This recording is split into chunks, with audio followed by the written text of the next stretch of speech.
Hello friends, आज के इस वीडियो में हम बोन मैरो एग्जामिनेशन यानी एस्पिरेशन और बायोप्सी के बारे में विस्तार से चर्चा करेंगे। इसमें हम जानेंगे कि बोन मैरो टेस्ट क्या होता है, यह कैसे किया जाता है, कब और क्यों आवश्यक होता है और इससे कौन कौन सी बीमारियों का पता लगाया जा सकता है। बोन मैरो एग्जामिनेशन एक स्पेशलाइज्ड डायग्नोस्टिक प्रोसीजर है जिसमें बोन में मौजूद मैरो को स्पेशल नीडल की मदद से निकाला जाता है, जिससे वेरियस हीमेटोलॉजिकल डिसऑर्डर्स की डायग्नोसिस में सहायता मिलती है। बोन मैरो एक सॉफ्ट स्पॉन्जी टिश्यू है जो हमारी हड्डियों के अंदर पाया जाता है। इसका मुख्य कार्य आरबीसी, डब्ल्यूबीसी और प्लेटलेट्स का प्रोडक्शन करना है, जो शरीर में ऑक्सीजन सप्लाई, इम्यूनिटी और ब्लड क्लॉटिंग जैसी महत्वपूर्ण भूमिकाएं निभाते हैं। इसके अलावा आयरन स्टोरेज और हीमोग्लोबिन रिसाइकलिंग में भी इसका अहम योगदान होता है। बोन मैरो दो प्रकार के होते हैं। रेड बोन मैरो, यह हीमेटोपोएटिकली एक्टिव मैरो होता है जो नई ब्लड सेल्स, आरबीसीज, डब्ल्यूबीसीज, प्लेटलेट्स का निर्माण करता है। यह स्टर्नम, रिब्स, पेल्विस और लॉन्ग बोन्स के एंड्स में पाया जाता है। येलो बोन मैरो, इसमें मुख्य रूप से फैट सेल्स होते हैं और यह लॉन्ग बोन्स की मेडुलरी कैविटी में स्थित होता है। यह आमतौर पर इनएक्टिव रहता है, लेकिन शरीर को जरूरत पड़ने पर रेड मैरो में बदलकर ब्लड सेल्स का उत्पादन कर सकता है। बोन मैरो में हीमेटोपोएटिक प्रिकर्सर सेल्स के अलावा stromal cells, fat cells, blood vessels, fibroblasts, endothelial cells, osteoblasts और ऑस्टियोक्लास्ट्स भी होते हैं, जो स्टेम सेल मोबिलाइजेशन, प्रोलिफरेशन और डिफरेंशिएशन में मदद करते हैं। बोन मैरो टेस्ट के लिए सही एनाटॉमिकल साइट का चयन बहुत महत्वपूर्ण होता है। इसमें दो मुख्य प्रक्रियाएं शामिल हैं।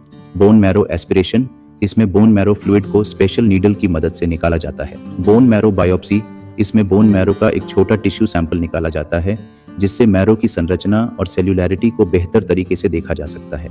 एस्पिरेशन और बायोप्सी के लिए कॉमन साइट्स में पोस्टीरियर सुपीरियर इलियाक स्पाइन सबसे प्रेफर्ड साइट है। एंटीरियर सुपीरियर इलियक स्पाइन और इलियक क्रेस्ट भी कुछ लोग प्रेफर करते हैं। स्टर्नम केवल एस्पिरेशन के लिए यूज होता है और टिबियल ट्यूबेरोसिटी 2 साल से छोटे बच्चों में प्रेफर किया जाता है।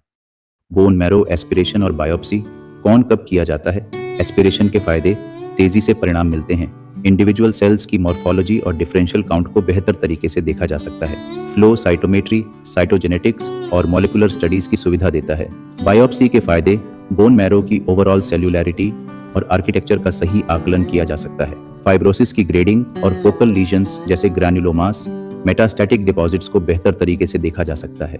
इम्यूनोहिस्टोकेमिस्ट्री की मदद से एबनॉर्मल हीमेटोपोएटिक सेल्स की पहचान की जा सकती है।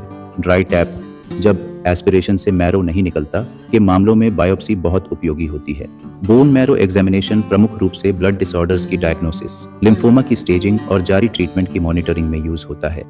बोन मैरो एस्पिरेशन के इंडिकेशंस में ऐसे ब्लड डिसऑर्डर्स जिसकी पेरिफेरल ब्लड से डायग्नोसिस कंफर्म नहीं हो, अनएक्सप्लेन्ड पॉलीसिथीमिया, ल्यूकोसाइटोसिस, थ्रोम्बोसाइटोसिस की कॉज एसर्टेन करने के लिए, आयरन डेफिशिएंसी एनीमिया की डायग्नोसिस और आयरन स्टोर को इवैल्यूएट करने के लिए, एक्यूट ल्यूकेमिया, खासकर सबल ल्यूकेमिक या अल्यूकेमिक leukaemia, CLL, myelodysplastic syndrome, plasma cell disorders जैसे मल्टीपल माइलोमा की डायग्नोसिस बोन मैरो एग्जामिनेशन से की जाती है। स्टोरेज डिसऑर्डर्स जैसे गोचर डिजीज और पायरेक्सिया ऑफ अननोन ओरिजिन के लिए भी बोन मैरो एस्पिरेशन किया जाता है।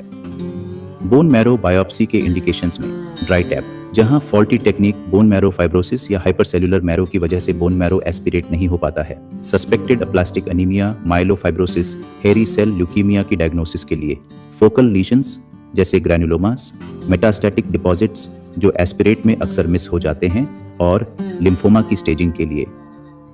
कॉमनली यूज किए जाने वाले बोन मैरो नीडल्स में क्लीमा और साला हैं। नीडल के पार्ट्स में नीडल, स्टाइलेट और एडजस्टेबल गार्ड होते हैं। स्टाइलेट नीडल के भीतर रहता है जो नीडल को प्रोसीजर के दौरान ब्लॉक होने से बचाता है।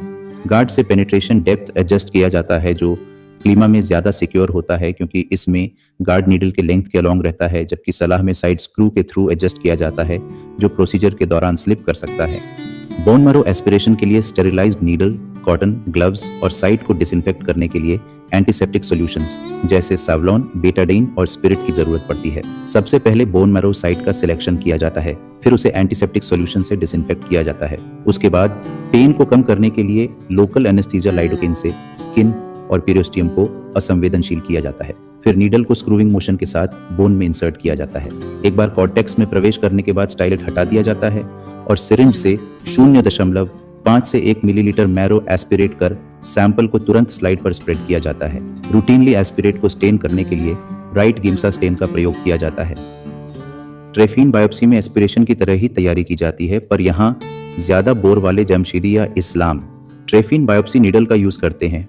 इसमें एस्पिरेशन के मुकाबले थोड़ा और गहराई में जाते हैं और नीडल को टू एंड फ्रो मोशन से स्पेसिमेन टिश्यू को बोन से अलग करते हैं और नीडल को बाहर निकालकर ऑब्टेन्ड टिश्यू सेक्शन को 10% फॉर्मलिन में प्रिजर्व कर हिस्टोपैथोलॉजिकल एग्जामिनेशन करते हैं। एस्पिरेशन या बायोप्सी से बोन मैरो ऑब्टेन करने के बाद टेस्ट्स के हिसाब से उसे डिफरेंट वायल में लेते हैं, जैसे EDTA ट्यूब्स में साइटोजेनेटिक्स, फ्लो साइटोमेट्री और मॉलिक्यूलर स्टडीज के लिए, कल्चर बॉटल्स में माइक्रोबायोलॉजिकल टेस्ट्स के लिए, कभी कभी बायोप्सी टच इम्प्रिंट जिसमें बायोप्सी स्पेसिमेन फिक्सेटिव में डालने से पहले जेंटली स्लाइड पर टच कराते हैं और ये रैपिड सेल्यूलर डिटेल के लिए किया जाता है। कभी कभी बोन मैरो एस्पिरेट क्लॉट कर जाने के बाद उसे टिश्यू सेक्शन की तरह प्रोसेस्ड कर सेक्शंस को माइक्रोस्कोपिक एग्जामिनेशन करते हैं, इसे क्लॉट सेक्शन कहते हैं। बोन मैरो एस्पिरेट एग्जामिनेशन में जो फाइंडिंग्स रिपोर्ट किए जाते हैं उनमें बोन मैरो सेल्यूलरिटी अहम है।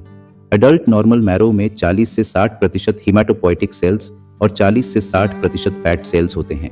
एज के साथ सेल्यूरिटी ग्रेजुअली कम होती जाती है। Hypercellular marrow leukaemia, myeloproliferative neoplasms, infections और रिएक्टिव मैरो रिस्पॉन्स में मिलता है।